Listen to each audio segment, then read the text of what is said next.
In room 226 of the Dirksen building in Washington tomorrow, the Senate Judiciary Committee will consider whether to protect some of America's most powerful corporate executives from the legal consequences of having spied on the rest of us in this country.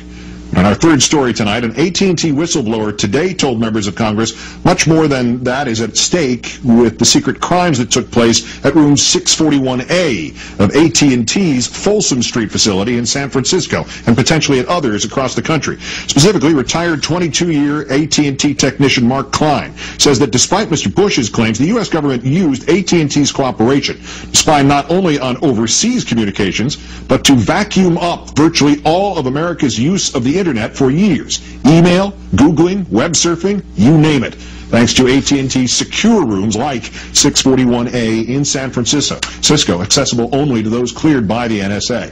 Klein obtaining AT&T schematics showing how the company used splitters to send secure room 641A a duplicate of every fiber optic signal routed through its facilities.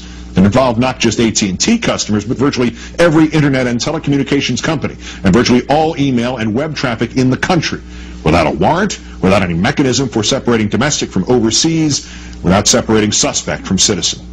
We welcome now former AT&T technician Mark Klein, whose documentation and claims are now part of a class action lawsuit against AT&T, one of 38 telecom spy lawsuits. AT&T so far declining to comment on the specifics of these allegations. Mr. Klein, great, thanks for speaking out tonight. Thanks for inviting me. The Senate is considering granting the telecom executives immunity. You lobbied Congress today not to do so. How come? Well, if they give them immunity, it would probably shut down the lawsuit that I'm a witness for, and then the American people won't find out what's really going on. And so that's why I'm here, to stop immunity. Congress should let the judicial process go forward.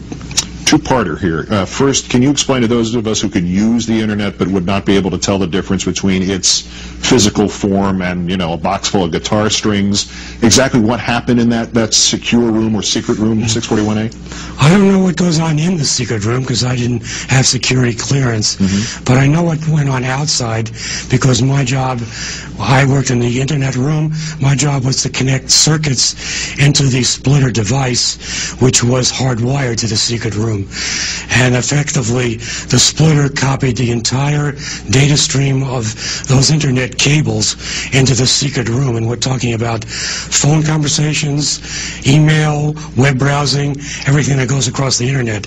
And that device, the splitters, is a dumb device. It doesn't do any selection at all. And the follow-up to that, as you mentioned, you didn't have the security, the NSA clearance.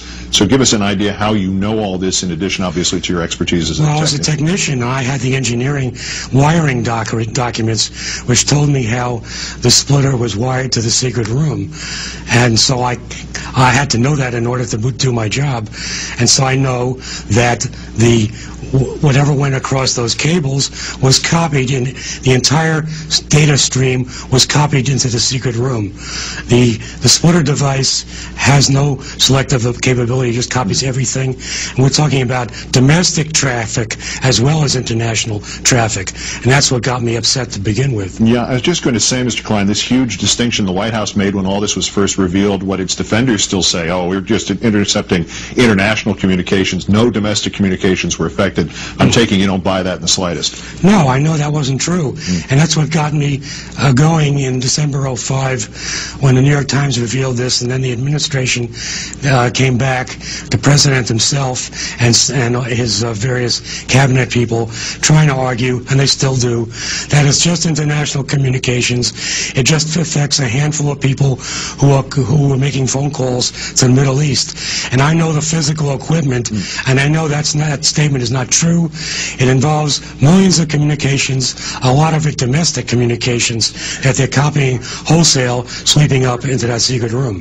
When you saw this and realized what was going on, what was this like? Was this like sitting there and finding yourself in a scene from the sci-fi flick Invasion of the Body Snatchers? Did it have that sort of hard quality to it? Well, I had this, actually, I'm a little older, so my thought was George Orwell's 1984, and here I am being forced to connect the Big Brother machine. Oh, boy. And I felt that I was in a funny position, but I needed my job, so I didn't want to make a fuss at the time. But after I retired, I thought about it some more.